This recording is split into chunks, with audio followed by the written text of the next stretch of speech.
Rolls Royce दुनिया की सबसे लग्जरियस कार्स बनाती है और दुनिया के सबसे अमीर लोग एक रोल्स रॉयस ऑन करने के सपने देखते हैं। लेकिन सरप्राइजिंगली इसी लग्जरियस रोल्स रॉयस की शुरुआत एक ऐसे लड़के ने की थी जिसका पूरा बचपन गरीबी में चाइल्ड लेबर करते हुए निकला। कहानी की शुरुआत होती है 1963 में एक छोटे से गांव में जहां हेनरी रॉयस का जन्म हुआ। जब रॉयस केवल 4 साल के थे तभी उनके फादर का बिजनेस बर्बाद हो गया और पूरी फैमिली सड़क पे आ गई। लेकिन ये तो केवल प्रॉब्लम्स की शुरुआत थी। इसके बाद महज 9 साल की उम्र में रॉयस ने अपने फादर को हमेशा के लिए खो दिया, जिस कारण उनकी मदर को मेड का काम करना पड़ा और रॉयस न्यूज़पेपर डिलीवरी करने लगे। अब तक रॉयस का फ्यूचर डार्कनेस से भरा हुआ था, लेकिन 14 साल की उम्र में उनकी लाइफ में एक टर्निंग पॉइंट आया। उनकी एक आंट ने हेनरी में पोटेंशियल देखा। वह ग्रेट नॉर्दर्न रेलवे कंपनी में गई और वहां 20 पाउंड पर एनम देके रॉयस को एज एन अप्रेंटिस ज्वाइन करवा दिया। अगले 3 सालों में रॉयस ने दिन रात एक कर दिए। दर्जनों बुक्स पढ़कर और फैक्ट्री में प्रैक्टिकली काम करके कारपेंट्री, मैथ्स और सबसे इंपॉर्टेंट इलेक्ट्रॉनिक्स का काम सीखा। 17 साल की उम्र तक वह एक फुली कैपेबल मैकेनिक बन चुके थे। 21 साल की उम्र आते तक वह मैक्सिम वेस्टर्न नाम की कंपनी में एज एन इंजीनियर काम कर रहे थे। लेकिन फाइनेंशियल डिफिकल्टीज के चलते यह कंपनी बंद होने वाली थी। ऐसे में रॉयस के पास कई और कंपनीज में जॉब लेने का ऑप्शन था, लेकिन उन्होंने अपनी खुद की इलेक्ट्रिकल इंजीनियरिंग कंपनी खोलने का फैसला लिया। उन्होंने अपनी 20 पाउंड्स की सेविंग्स यूज की और मैनचेस्टर में एक छोटे से ऑफिस स्पेस से शुरुआत की, FH रॉयस एंड कंपनी की। उन्होंने अपने एक दोस्त अर्नेस्ट क्लेम को भी पार्टनर के रूप में ज्वाइन करा लिया। इनिशियली सरवाइव करने के लिए रॉयस ने जो भी काम मिला वह किया, जैसे सिलाई मशीन रिपेयर करना, इलेक्ट्रिकल फिटिंग्स करना वगैरह। लेकिन फिर रॉयस ने देखा कि टाइम के साथ साथ इलेक्ट्रिकल लाइटिंग्स और फिटिंग्स की डिमांड बहुत बढ़ती जा रही है। इसीलिए उन्होंने आर्क लैंप्स, बल्ब होल्डर्स और इलेक्ट्रॉनिक डोर बेल की मैन्युफैक्चरिंग का काम चालू कर दिया और इसी काम ने कंपनी की किस्मत बदल दी। 1900 तक कंपनी की सेल्स 20,000 पाउंड्स क्रॉस कर गई थी। 38 की उम्र में रॉयस की एक फैमिली थी और वह एक बहुत बड़ी फैक्ट्री बनाने का प्लान कर रहे थे। सब कुछ अच्छा चल रहा था कि तभी कहानी में एक ट्विस्ट आता है। 1901 में जर्मन और अमेरिकन कंपनीज ने ब्रिटिश इलेक्ट्रॉनिक्स मार्केट में एंट्री ले ली।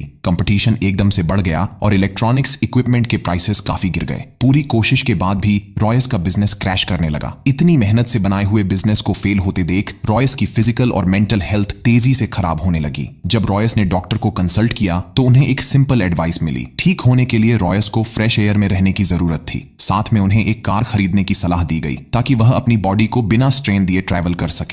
रॉयस ने एक वेकेशन लेकर खुद को ठीक किया और फिर डेकोविल नाम की एक फ्रेंच मेड कार भी खरीद ली। यह कार काफी आवाज करती थी, ब्रेक्स इन्फेक्टिव थे और ओवरहीटिंग जैसी प्रॉब्लम्स भी थीं। हेनरी जैसे परफेक्शनिस्ट के लिए यह कार बिलो स्टैंडर्ड थी, इसीलिए उन्होंने डिसाइड किया कि वह इस कार में माइनर मॉडिफिकेशन करेंगे। लेकिन जाने अनजाने उन्होंने कार को पूरी तरह ही रीडिजाइन कर डाला। यह रीडिजाइन कार ओरिजिनल डेकोविल कार से काफी सुपीरियर थी।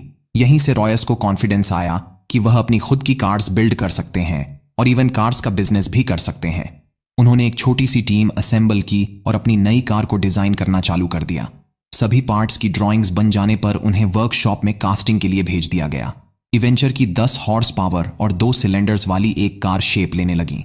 लगभग हर एस्पेक्ट जैसे क्वाइटनेस, लाइटनेस, ड्यूरेबिलिटी और रिलायबिलिटी में यह कार हर मौजूदा कार से बेहतर थी। 1 अप्रैल 1904 को इसे सबसे पहले रोड टेस्ट किया गया। पहले ही टेस्ट में इसने करीब 50 किलोमीटर का डिस्टेंस तय किया बिना किसी प्रॉब्लम के।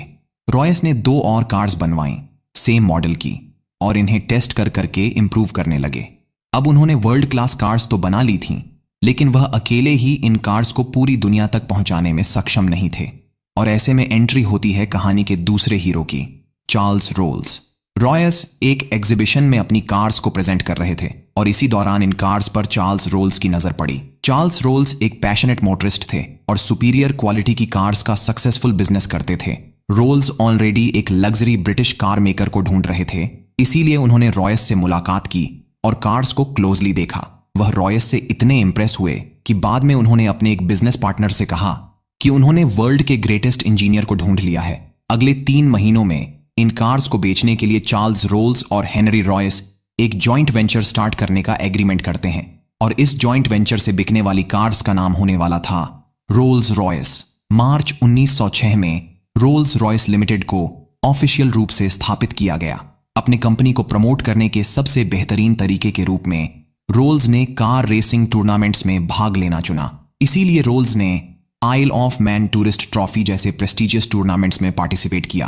और रोल्स रॉयस की कार्स का इस्तेमाल करके उन रेसों को जीता। साथ ही उन्होंने इन कार्स से कई नए स्पीड रिकॉर्ड्स भी बनाए। इन सब से रोल्स रॉयस एक ग्रेट कार कंपनी के रूप में स्थापित हो चुकी थी, लेकिन उनकी सबसे सक्सेसफुल कार का आना अभी बाकी था। साल 1906 के अंत में रॉयस ने 40 और 50 हॉर्स पावर और 6 सिलेंडर्स के साथ एक मॉडल लॉन्च किया। इसकी बॉडी का कलर सिल्वर था और यह चलाने में बेहद स्मूथ और साइलेंट थी, बिल्कुल एक घोस्ट की तरह। इसीलिए इसका नाम सिल्वर घोस्ट रखा गया। कार को मार्केट करने के लिए रोल्स ने 24,000 किलोमीटर का एक एंड्योरेंस टेस्ट प्लान किया, जिसमें सिल्वर घोस्ट को संडे को छोड़कर 2.5 महीनों तक दिन और रात लगातार चलाया गया और 24,000 किलोमीटर का डिस्टेंस कवर किया गया। सिल्वर घोस्ट ने बिना किसी इशू के यह टेस्ट पास भी कर लिया। इसके अलावा रोल्स ने कई डेमोन्स्ट्रेशन ऑर्गेनाइज किए, जिसमें उन्होंने सिल्वर घोस्ट को विस्पर टेस्ट से गुजारा। इस टेस्ट में वो कार के बोनट के ऊपर एक कॉइन को बैलेंस करते हुए उसे बिना गिराए चलाते थे, जिससे यह साबित होता था कि यह कार एक्सट्रीमली स्मूथ है। इन्हीं स्ट्रेटजीज से सिल्वर घोस्ट चारों तरफ best car in the world की तरह पॉपुलर हो गई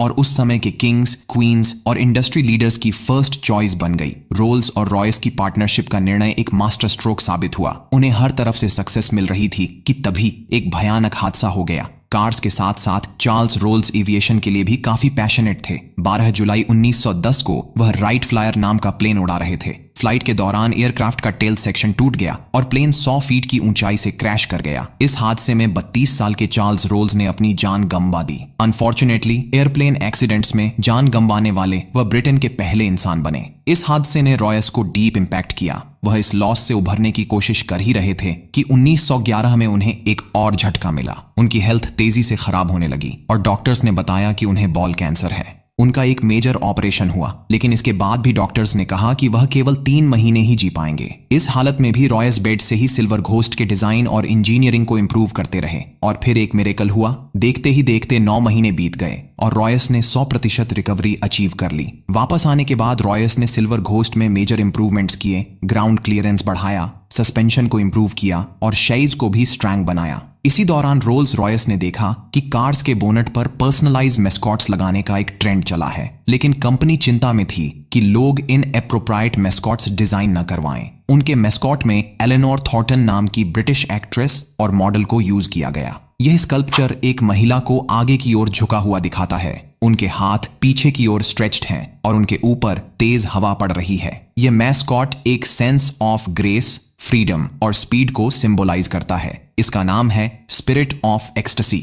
इन सभी इंप्रूवमेंट्स के चलते रोल्स रॉयस की सेल्स और प्रॉफिट्स एक्सपोनेंशियली ग्रो कर रहे थे। 1913 तक उनका प्रॉफिट 90,000 पाउंड से भी ज्यादा हो चुका था और ब्रांचेस को इंटरनेशनली एक्सपैंड करने के भी प्लान्स थे। लेकिन फिर से कुछ ऐसा हुआ जिसने रोल्स रॉयस को ऑलमोस्ट बर्बाद कर दिया। 1914 में वर्ल्ड वॉर 1 की शुरुआत हुई। वॉर के कारण इकोनॉमी क्रैश हो गई, जिसका इम्पैक्ट सबसे ज्यादा रोल्स रॉयस जैसी लग्जरी कार कंपनियों पर पड़ा। सेल्स क्रैश कर गई और कंपनी को एम्प्लॉयज को फायर करना पड़ा। सभी को लग रहा था कि रोल्स रॉयस वॉर को सरवाइव नहीं कर पाएगी, लेकिन रॉयस के दिमाग में कुछ और ही प्लान्स थे। रॉयस ने मिलिट्री अथॉरिटीज से मीटिंग की, जिसके बाद उन्हें महसूस हुआ कि वॉर में रिलायबल और हाई परफॉर्मेंस वाली गाड़ियों की सख्त जरूरत है। इसलिए रोल्स रॉयस ने सिल्वर घोस्ट को मॉडिफाई करके एक आर्मर्ड कार में बदल दिया। कार की बॉडी में 8 मिलीमीटर मोटा रिवॉल्व टर्रेट भी लगाया गया, जिसमें एक मशीन गन फिट की गई। इस कार का उपयोग मिडिल ईस्ट के हार्श डेजर्ट रीजन्स में ऑपरेशंस कंडक्ट करने के लिए हुआ, प्लस इनका उपयोग स्पाई मिशंस के लिए भी हुआ।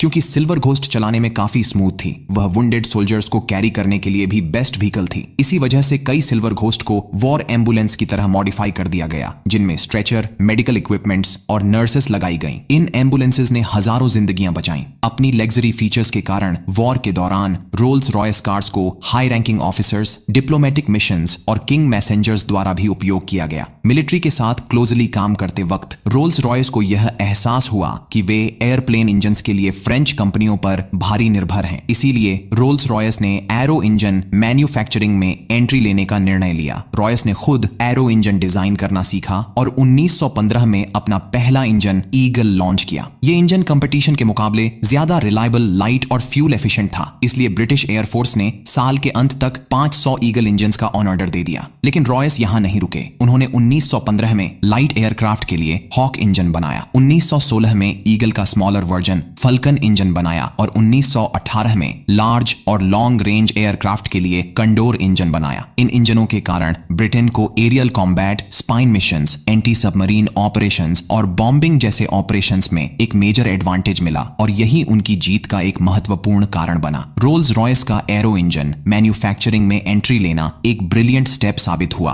और आज भी हजारों कमर्शियल एयरक्राफ्ट्स और मिलिट्री एयरक्राफ्ट्स में रोल्स रॉयस के ही इंजन उपयोग किए जाते हैं। 1918 में वर्ल्ड वॉर समाप्त हो गई और अगले 15 साल रॉय ने कार्स और एरो इंजन दोनों पर फोकस किया। उन्होंने एक स्मॉलर और चीपर कार लॉन्च की जिसका नाम था 20। दुर्भाग्यवश 20 की सेल्स ज्यादा इंप्रेसिव नहीं थी। 1925 तक लग्जरी कार मार्केट में बेंटली, डेलहाई और कैडिलैक जैसी ब्रांड्स के कारण कंपटीशन बहुत बढ़ गया था और रोल्स रॉयस को अपनी पोजीशन मेंटेन करने के लिए एक बोल्ड कार की जरूरत थी। इसीलिए उन्होंने सिल्वर घोस्ट को रिप्लेस करते हुए बेहतर परफॉर्मेंस और 4 व्हील ब्रेक्स के साथ द न्यू फैंटम लॉन्च की। फैंटम काफी सफल रही और इसने फिर से रोल्स रॉयस को लग्जरी कार मार्केट का किंग बना दिया। आगे चलकर फैंटम 2 भी लॉन्च की गई जो समान रूप से सफल रही। 1931 में रोल्स रॉयस ने बेंटली को एक्वायर कर लिया जो बैंकक्रप्ट होने वाली थी और इसके बाद रॉयस ने एक और iconic car Bentley 3.5 litre design की। यह कार रोल्स रॉयस और बेंटली